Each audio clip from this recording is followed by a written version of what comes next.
Okay. Good morning, everyone. For those of us joining from Asia, good evening. Especially a very good morning to our colleagues joining from the southwestern region of the United States. Very early for you guys. I will take this opportunity to also extend a warm welcome to our esteemed panelists and the audience to the session titled Gender-Based Violence Research and Practice in South and Southeast Asia of the 16th Himalayan Policy Research Conference organized by the Nepal Studies Center of the University of New Mexico.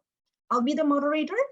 We'll have two panelists, and we are fortunate to have a very engaged audience joining us today. A very quick introduction about me. I'm Nafisa Halim. I'm a research assistant professor of global health at Boston University. I'm a sociologist by training with a master's in economics, and I actually wrote my economics thesis under the superb mentorship of Dr. Alok Bohara. Currently, I study gender-based violence especially against pregnant women. So we have two panelists today, Drs.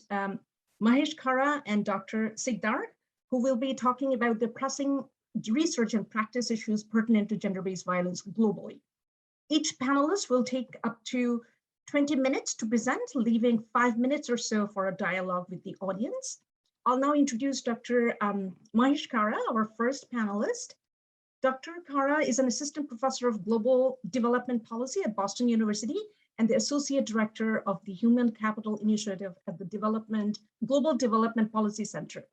Professor Karra's areas of expertise include development economics, health economics, maternal and child health, applied demography, population economics, applied econometrics, and impact evaluation. His research utilizes experimental and non-experimental methods to investigate the relationships between population health and economic development, especially in low and middle income countries. He has conducted field work in sub-Saharan Africa, South Asia, and Latin America, and his current research utilizes randomized control trials to evaluate the health and economic effects of improving access to family planning and maternal and child health services in Malawi, Nepal, India, Sri Lanka, and Tanzania. Dr. Karra has a doctoral degree in global health economics from Harvard University. With that, can I hand it over to Dr. Karra? Yes, sure thing. Nafisa, you can hear me all right? Yes? Great. So I'll just quickly share my screen. And thank you so much for that very warm introduction. And I'm really pleased to be here with everyone today. I'm going to try to complement some of the discussion from this panel because I believe Dr. Sikder, Shefa, is going to be discussing gender-based violence research and practice. And I wanted to take a step back and provide a little bit of insight from some of my own work on the roles of social networks and women's reproductive empowerment more generally. So I'm sharing my screen. Can everybody see that, Nafisa? Yes, I can. We can. Perfect. So I think that you're seeing my quick presentation on the influence of social networks on reproductive empowerment. And I'm going to provide some evidence from two field studies that I'm currently conducting in northern India, in Jaunpur, Uttar Pradesh. So great. So in taking a step back, the motivation for some of this work, particularly around thinking about women's empowerment, reproductive autonomy, contraceptive access, comes from the stylized fact that women in low and middle income countries tend to have poor access to healthcare, especially in reproductive health and family planning. Reproductive autonomy, decision-making, and being able to act on choices tends to be much lower among women in low and middle income countries. And just as a statistic, in 2018, 214 million women of reproductive age from low and middle income countries had an unmet need for family planning and reproductive health services, implying that they were seeking to either space or limit their subsequent pregnancies, but were not actually using a method of family planning or contraception in order to be able to do so. And I mean, so access to family planning and reproductive health is a key indicator of women's reproductive and overall empowerment. And it's crucial to not only women's health, but also to their autonomy and well-being, to the extent that it has actually been enshrined as a key sustainable development goal, where I think development goal 4 and 4.7 are to ensure universal access to sexual and reproductive health among women. So this is a key global issue that really plays a crucial role for women's empowerment issues. But for scholars who study this field, as well as for policymakers and practitioners, we recognize that there are many barriers to accessing family planning reproductive health. Financial barriers, intra-household conflicts over ideal family size, family planning use, and fertility. When we study the ecological context, we think about sociocultural norms surrounding family planning and fertility. There's stigma around access to and use of family planning reproductive health services, particularly by women themselves. And then more broadly, when we think about women's access to services, women's mobility is particularly a constraint. And this is something that I'm going to focus a little bit on today. And I focus on the role of women's mobility and access, particularly in reproductive health and reproductive empowerment, from thinking about social networks. And from a conceptual point, we understand how social networks influence individuals in many, many ways. However, in patriarchal and patrilineal and patrilocal societies in South Asia in particular, women may have much more limited ability to access and benefit their networks, as well as benefit from existing networks. There are restrictive social norms that are often imposed on women, and there may be also strategic constraints imposed by family members. And I'll be talking a little bit about particular family members in women's extended households, where following marriage, women tend to move into their husband's household. And as a result, there may be a lot of intra-household dynamics that come to play when we think about women's bargaining power. So when we think about social, I'm focusing on the context of India, but knowing the South Asian context, we can generalize this not only to women in South Asia, but also to women in resource-constrained settings more generally. Women in our context lack freedom of movement. When we ask in surveys, we find that only 40% of women are allowed to go to the market or to a health facility and places outside their village and community alone. This is from the NFHS data in India. 60% of women in our sample practice Pardha or Gungat, and this is from the IHDS data. One particular source of concern is labor force participation amongst women, not only in India, but in South Asia, where we actually see trends that labor force participation is declining among women in South Asia, and it has been declining over time. And given the current social structures and social opportunities that women, especially in rural and more remote and more vulnerable communities, face, there are very limited scope for social connections for women, where, I mean, even when we talk about increasing mobile phone penetration or access to digital financial services, the access tends to be very gendered. Only 33% of women in South Asia own a cell phone, for example. So just to give a bit of context on how networks are so different in South Asia, for women particularly, compared to women in other contexts, in our study, for example, the modal woman interacts with about one other person besides her husband and mother-in-law about personal affairs, intimate affairs related to health, related to childcare, related to family planning and reproductive health, and other sensitive topics. Compare that with Orissa, other studies in Orissa, where the average mother has about only 0.5 other personal connections.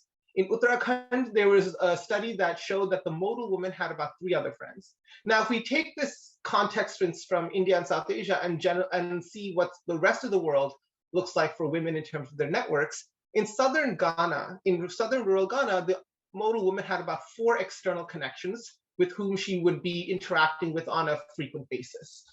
In the US, a Gallup poll on friendship networks actually found that the average woman could name up to 8 close friends within 10 minutes of being asked a question. Who are the close friends who you interact with every day, and particularly around sensitive and personal matters?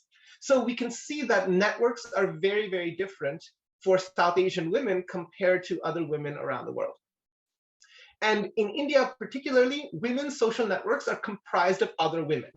And social interactions for women are even more limited, particularly when discussing or when women are looking for connections to be able to share more private, sensitive, and stigmatized topics, specifically family planning, reproductive health. So why is this an issue? Unlike men, women are unable to take advantage of their social networks. And social networks can provide a myriad of benefits. They can allow for information to be transmitted for jobs related to health, agriculture, markets. They provide a source of credit and informal insurance, particularly when we talk about network clusters and groupings. They support entrepreneurship and societal and political participation. And networks are key to our welfare. They are an incredibly good metric for well-being and welfare. And even when women move from their natal homes into their husbands' homes, they may acquire some of their husband's social connections in their new communities, but it's not perfectly substitutable, especially when we're talking about more gendered information and in relatively gender segregated societies around certain topics and around certain issues in the community, specifically health. And social networks have been shown to be incredibly important when markets are incomplete. They have the potential to provide a lot of benefits, which are key to economic development. And so as a result of women having limited networks, they tend to then have to rely on family members for access, both within the household for resources, as well as outside of the household. And this dependence on other family members naturally would mean that women's mobility and empowerment are likely to be more restricted because they may not be able to exercise and express their choices and preferences freely, especially when those preferences, particularly around children, particularly on fertility, which are incredibly sensitive, and where other family members, not only their husbands, but also other extended household members, including their mothers-in-law, their fathers-in-law, and other in-laws, may have very different preferences for how many children women should have and how women should or should not be using family planning. So if preferences and incentives are misaligned, then we will see and observe intra-household conflict over decision-making. And given that women have fewer networks and smaller networks, then that exacerbates these issues. So what I'd like to provide is some evidence from an ongoing field experiment and follow-up set of studies that I've been working on in rural Uttar Pradesh that try to see how we could leverage women's limited social networks in order to be able to provide better access to care for them, particularly around reproductive health and family planning services. So we were using a field experiment in a study site where the experiment tried to incentivize women to enable them to go with female peers to get access to clinics jointly. And so I'd like to discuss some of these very preliminary findings, as well as discuss some of the policy implications from this work. So what we do is that we use experimental data, and these are findings from an ongoing randomized trial in Jaunpur district, Uttar Pradesh, where we conducted this study between 2018 and 2019. The field work is actually currently ongoing, but we have some results both from our first stage results as well as from some follow-ups. So what we did as part of the study is that we recruited eligible women who were married, living in Jaunpur, and who had at least one child. We had about 671 women that we recruited from 28 villages in Jaunpur district. Now, Jaunpur, it's just outside of Banaras, and it's a pretty good representative district of what we would consider to be peri-urban and rural northern Indian districts. So the experiment, I'm going to briefly discuss this, but I'm going to actually focus a little bit more on the results. We recruited 671 women, and then following a baseline survey, we actually randomized women into 3 groups. Our first group was a control arm, which received the standard of care that was available to them. And then we randomized women into 2 other groups. What I will refer to these groups as the solo voucher group, or the voucher arm, which is T1, and then another arm, which is known as the bring a friend intervention. And following randomization, women who were part of the voucher arm and bring a friend intervention received a package of family planning services, including a voucher and the ability to go to our partner clinic in Jaunpur district for up to a 10-month period. So they were being given improved access to family planning services for a 10-month period, and after which we conducted follow-up surveys to see how did they avail themselves of these services and how did some of their outcomes change.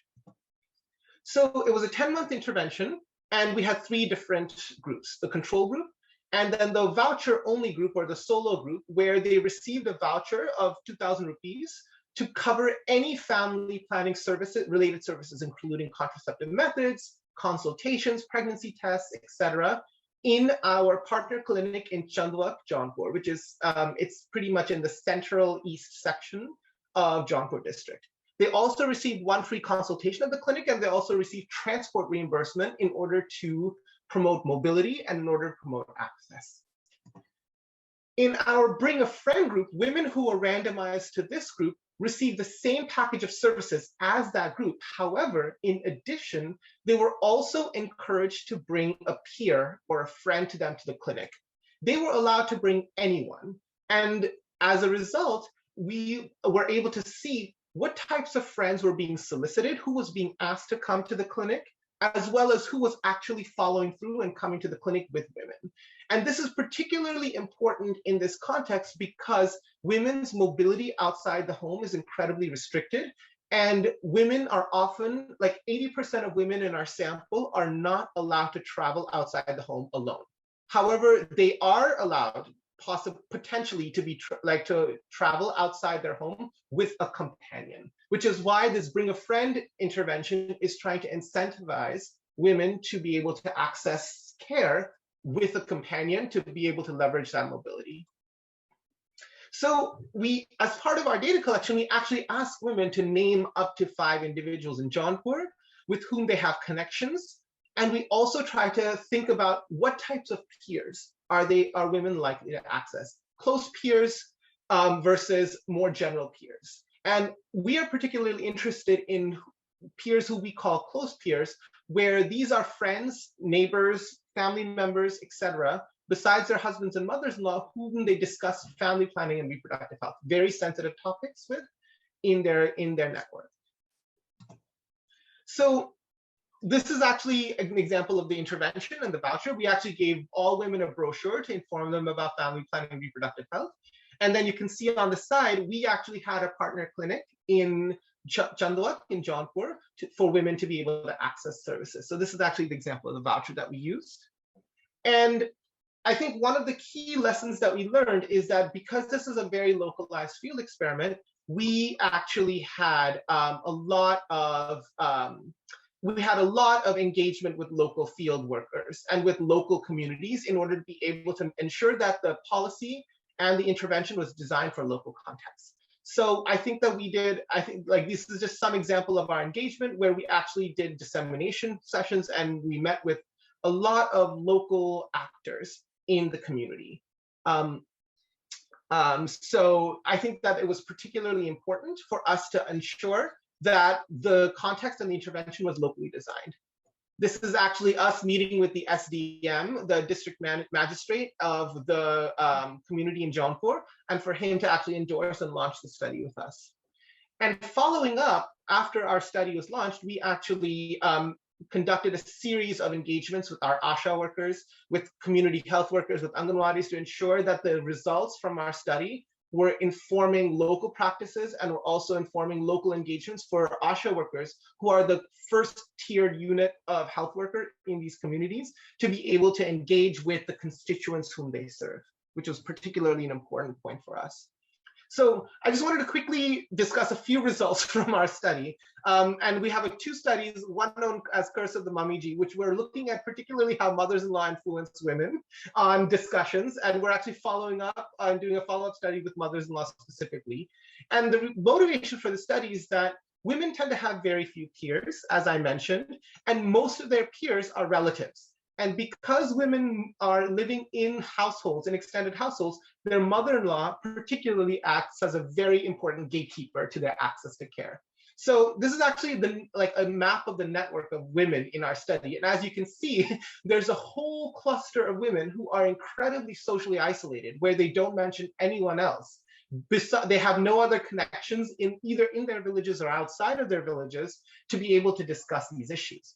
So what we actually find is the natural question is that how are women's mothers-in-law, particularly as the matriarchs in their household, how are they either enabling women to be able to access networks, and how are they enabling women to be able to access care? And to what extent are they acting as gatekeepers to women's autonomy and to access? What we find is that women who live with their mothers-in-law have 20% fewer close peers in the village and 37 fewer close peers outside of the household. And when we look at the same effects of the father-in-law, there's no such restrictive influence on women's access to networks and the peers of the father-in-law. What's interesting is that the presence of the sister-in-law is positively correlated with the woman's number of close peers in the village, but not outside of the household, which is suggesting that sisters-in-law who co-reside with the woman are equally restrained by the presence of the mother-in-law who acts as the gatekeeper for all women in the household.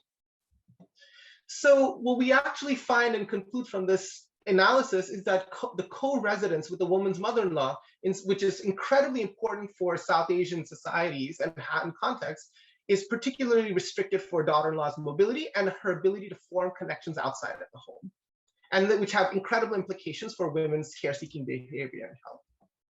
So what's important for us to learn from this work is that when we consider policy implications, oftentimes we tend to have policies that target women exclusively. They end up targeting the beneficiary directly. But in context in South Asia, we have to understand that, due to the extended household structures of South Asian societies, there are other key actors that actually are more likely to be able to influence women's care-seeking behavior and autonomy and empowerment than the woman, than the beneficiary herself, and going even beyond the husband, which is particularly important. And this is when thinking about targeting the mother-in-law in a joint family to inform her about the benefits of family planning and reproductive health services can actually have much larger gains than targeting possibly the woman directly, especially if the mother-in-law is a gatekeeper. I'm going to quickly go through, I see I have a couple more minutes, but I wanted to quickly give a sense of what we're currently doing, which is actually looking at the effects of the voucher and the program after 10 months of exposure. So what we actually find is that women who received our voucher, especially the Bring a Friend voucher, were much more likely than women who received the voucher alone to ask someone to go to the clinic. Bring a Friend women were much less likely to ask their husbands and mothers-in-law, and they're more likely to ask sisters-in-law and other people outside of their homes in order to take them and accompany them to clinics. So what's interesting about this is that the voucher, especially when women are given and enabled access to ask other people outside their home, they're more likely to be less constrained by their mothers-in-law and husbands who may be acting as gatekeepers to their access. And what's really, really important is that the effect of the Bring a Friend voucher is much more pronounced for relatively less empowered women, women who are poorer, women who have fewer access in general to services. So it's important to think about how offering a voucher to a female peer in particularly can enable and empower women to leverage their limited networks beyond their households to access care. So what's interesting also is that this asking also translates to visits and to use, which is very important. And the last slide that I have is when we think about, as I mentioned before, it's particularly important for us to say, in thinking about how women make decisions around healthcare and in thinking about how women access care, we need to think about the larger household dynamic, and we also need to think about other household members and how women may actually be able to leverage those networks by using members outside of their household to access care. So this is particularly important for their reproductive autonomy, empowerment, and well-being more generally. And so I think I'll stop there if that's all right. Okay. Thank you so much, Dr. Karra, for an excellent presentation. We have a very good questions, but I will wait on them until we finish hearing from the panel presentations. So with that, I'm excited to introduce our second panelist, Dr. Sikder. Dr. Shefa Sikder is a Senior Technical Advisor, Health Equity and Rights Care USA. She has worked with Care USA as a technical advisor since 2018. For 2 years, she was located in Bihar to support Care India's programs to strengthen government health programs, especially for reproductive health and gender-based violence prevention. She previously worked with USAID's Office of Population and Reproductive Health as a Senior Technical Advisor for bilateral health investments in India, Bangladesh, Nepal, Afghanistan, Myanmar, and East Africa. Prior to that, she worked in Northwest rural Bangladesh, studying emergency obstetric care, reproductive health, and maternal morbidity.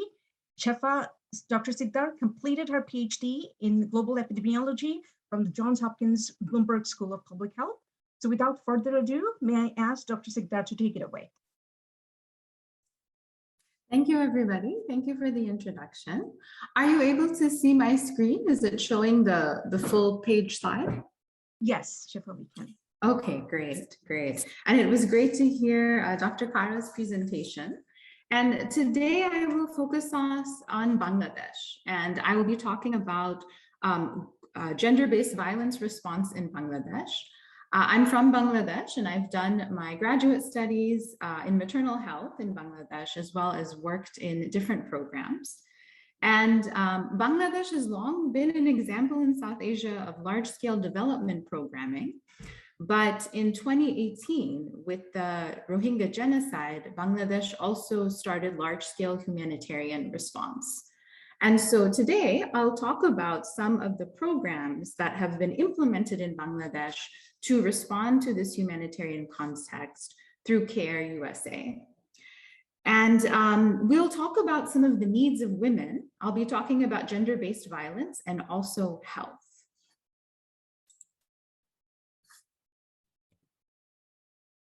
So I actually have some questions for the audience here. The way you can put your answer in is just put into the chat A, B, or C, depending on what you think of the answer is. So the question here, because this session is on gender-based violence, what percentage of women worldwide, globally, have experienced either physical or sexual violence? I have different percentages here. So if you can, I'll just give people a minute if you want to put in to the chat what you think the answer is.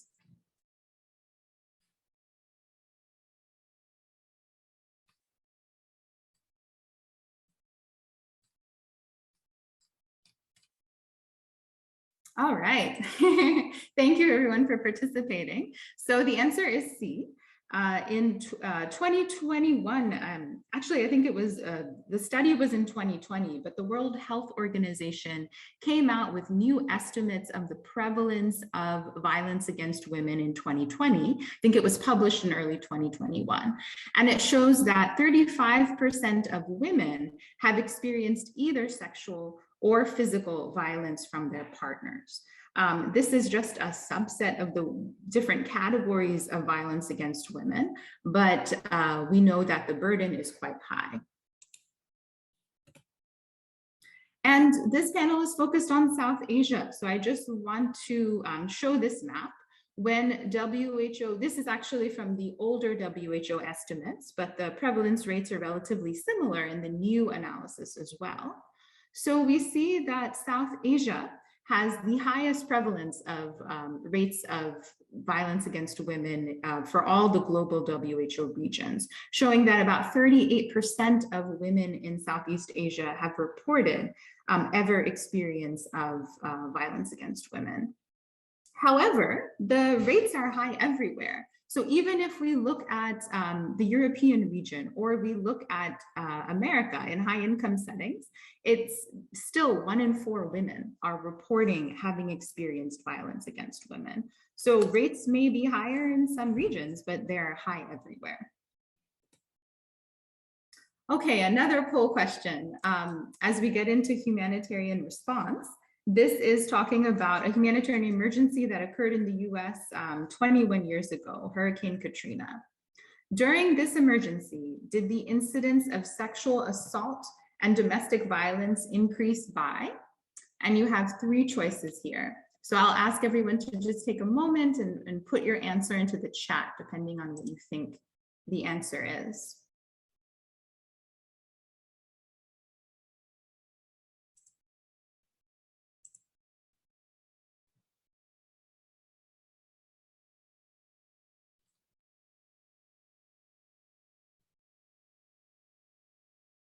Okay, we're getting a lot of variation on this answer. So the answer is actually C. The incidence of sexual assault and domestic violence during Hurricane Katrina increased by 300 to 400% in reported studies. And I included this question just to emphasize that the rates of gender-based violence are high in general, but during humanitarian crises and times of pressure, the rates increase even more. And we see this documented across numerous humanitarian contexts.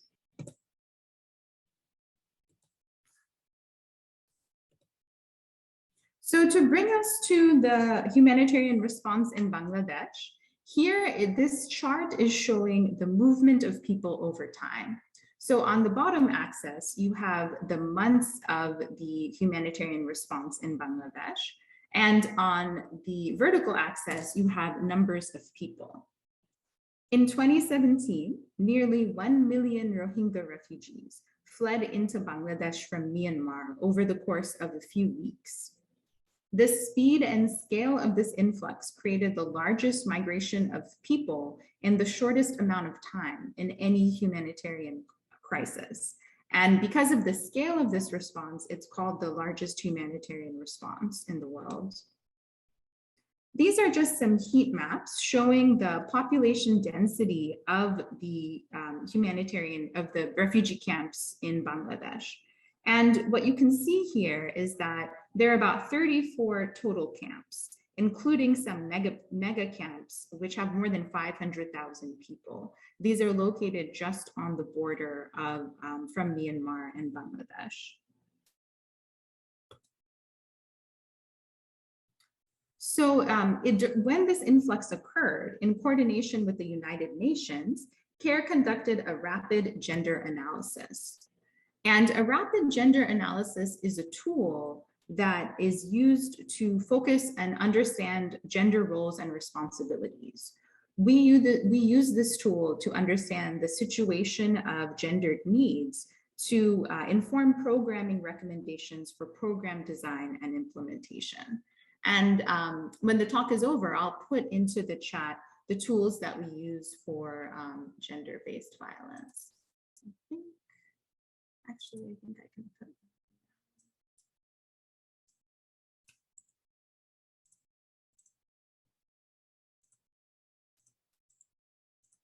Okay, I've just put the tool in here. And the rapid gender analysis conducted in 2017 for the Rohingya response documented extreme sexual violence, physical assault, and mutilation during the influx among women and men, with rape against women used as a weapon in the conflict.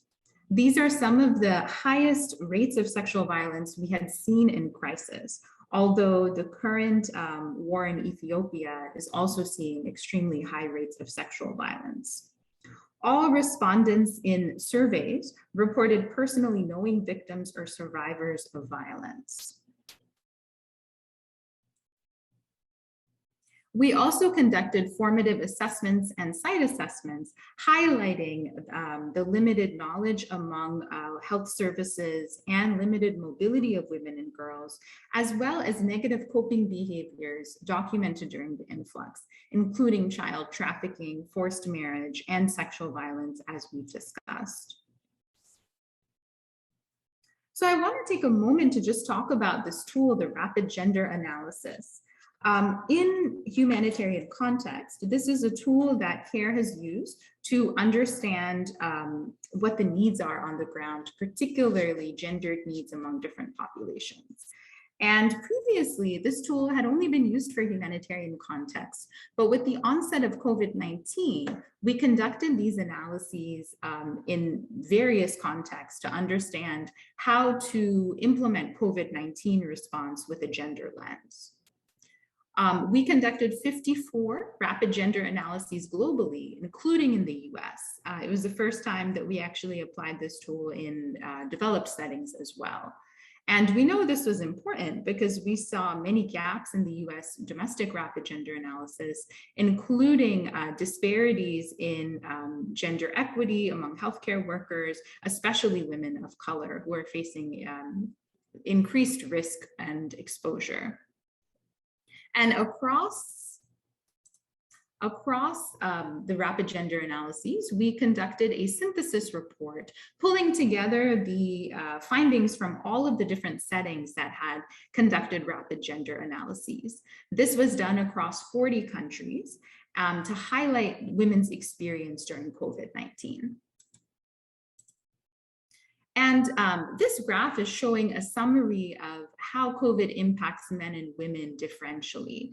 On the orange bar are the responses from women, and the yellow bar are responses from men.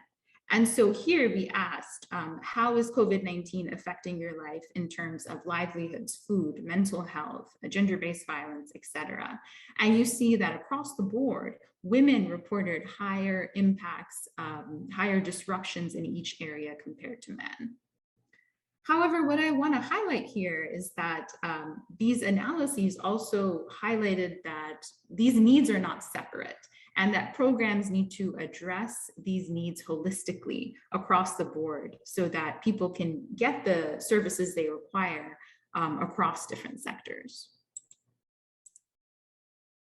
So to bring us back to the humanitarian response in Bangladesh, I wanted to provide a little bit of detail of how we understand the needs in a humanitarian context. So in order to design a response, these are some of the core principles that are used. These include core humanitarian standards, minimal initial service package, interagency gender handbook in humanitarian action. And in this case, we also use specifically data from Bangladesh on what works for community outreach. I'm putting in the chat the 2013 Lancet series on Bangladesh. This was quite unique as in this was the first time the Lancet had done a profile of a country, showing that community engagement was essential for the uptake of family planning and child health programs across the country. And so that model was used to inform the response in Cox's Bazar as well. So in January 2018, CARE became one of the first humanitarian organizations to provide primary healthcare services. These services included care for acute emergencies, immunization, antenatal, postnatal care, and support for sexually transmitted infections. There was clearly a need to address gender-based violence, and so gender-based violence counseling and services were integrated across the health posts as well as the community outreach sessions. And the community outreach included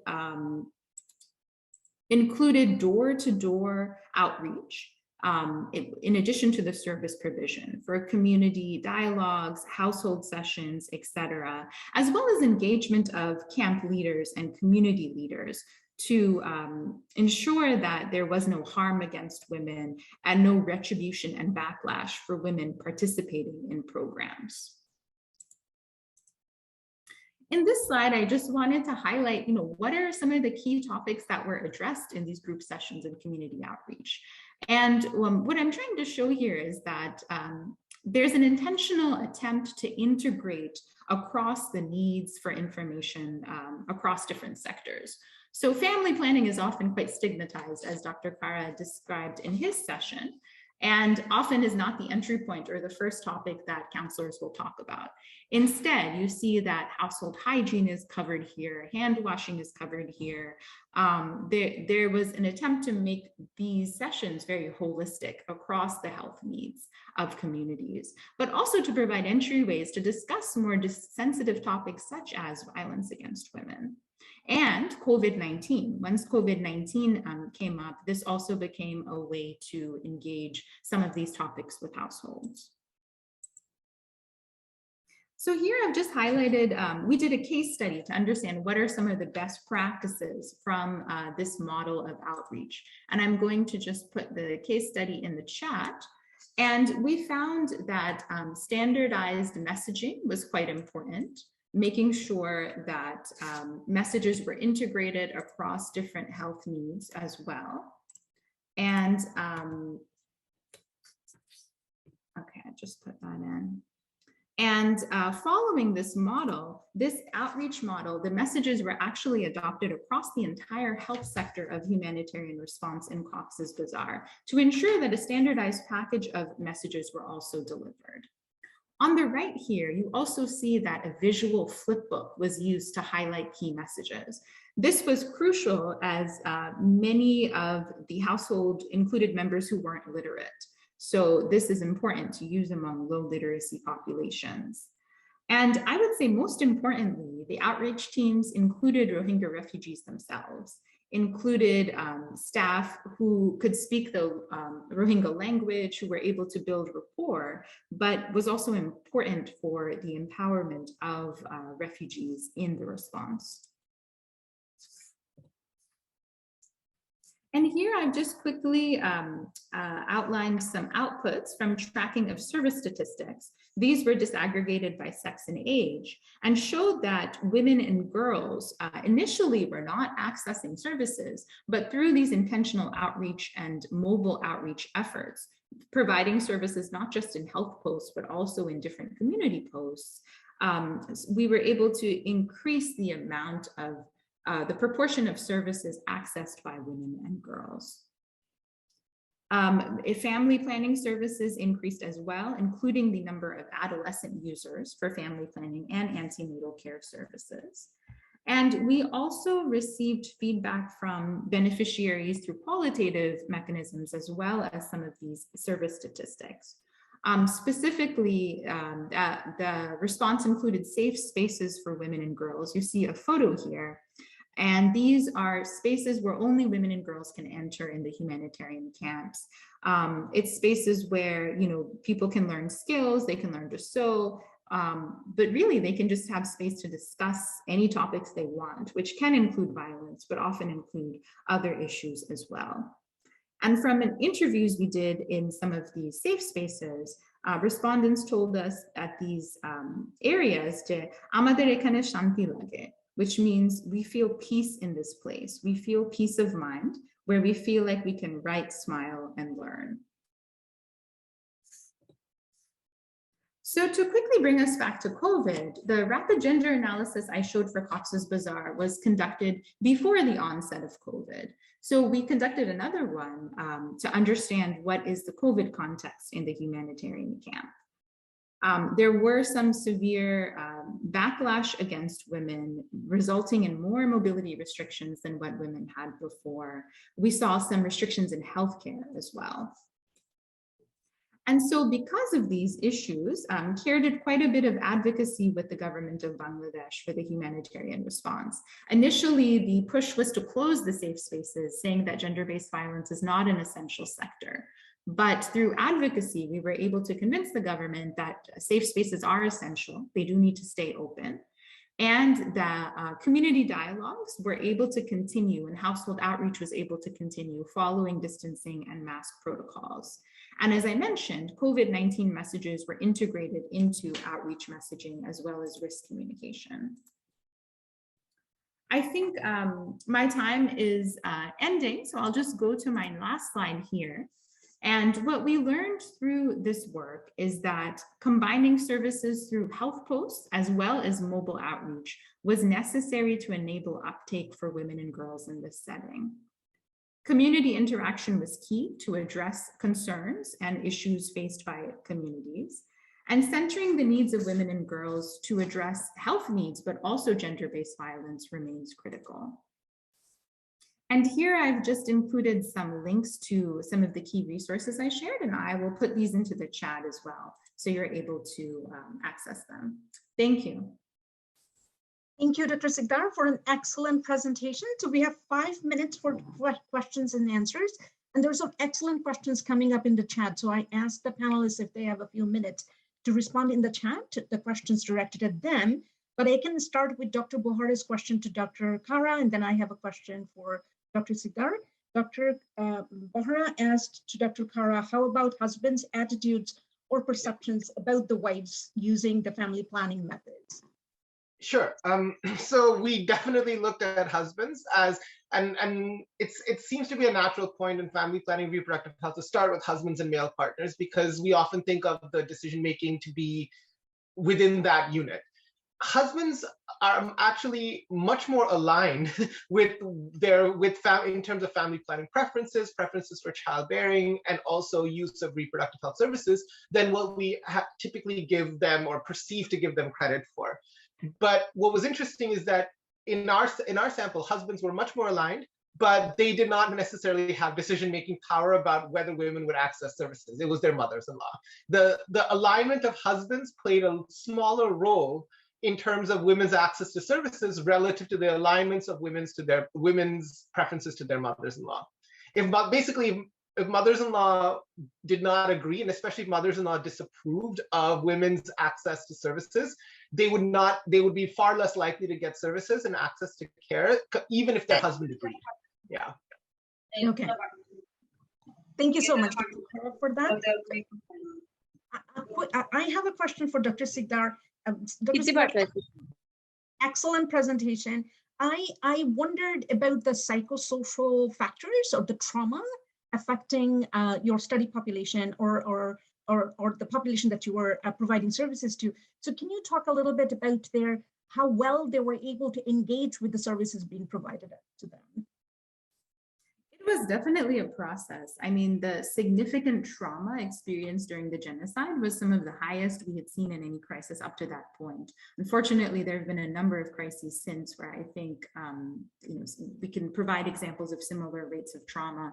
But at that time, it definitely took a lot of time. Initially, people were coming for injury care. They were coming for, wounds and gashes and sort of physical immediate emergency care. They weren't talking about other things. And so that's why the outreach was so important. The outreach, particularly from Rohingya volunteers that they trust and people who could speak their language, because in Myanmar, women and girls had not been allowed to go to school. And very few of them even knew, I mean, forget about family planning methods, very few of them even knew about how to prevent pregnancy. And so the starting point was very basic, and it required a lot of trust building and a lot of rapport building. But after continued engagement at household level, community level, and seeing people over time, they were slowly we got to the point where I showed the data. Now we have 70% of our users are women and girls. It took more than a year for us to get there, but now it is a different situation. Excellent, thank you for that. So we do have 1 minute, and Dr. Karra, if you could quickly respond to the question by Dr. Podell, and he was asking about the obstetrician's gender. So the question was, did you control for the obstetrician's gender? You have to maybe take about 30 seconds. No problem. So we actually did collect data on providers, not just obstetricians, but service providers across the board. So ASHA workers, ANMs, nurse practitioners, and any other providers who would be on the continuum of care for women. It's hard for us to control for it. We have it and we try to do some analysis with it, but in our study setting, the majority of providers, particularly those that enter women into the cascade of care, tend to be women. Obstetricians and specialists are not necessarily those who are providing family planning services more directly. They tend to they tend to be much higher tiered specialists in care, and there's a lot more variation in gender there. We have both male and female specialists, but the key providers whom women are seeing tend to be at the first tier levels, particularly initiation into family planning, and they tend to be women. So there's not much variation for us to be able to see how male providers are different from female providers, because women don't tend to see male providers as much in those lower tiers. Okay, thank you so much, Dr. Karra, for that. So with that, thanks to the panelists for their excellent and insightful presentations. Thanks to the audience, and a special thanks to Dr. Siobhan Yilmaz, Dr. Sakib Mahmud, and of course, Dr. Bohara for the opportunity. So thank you so much.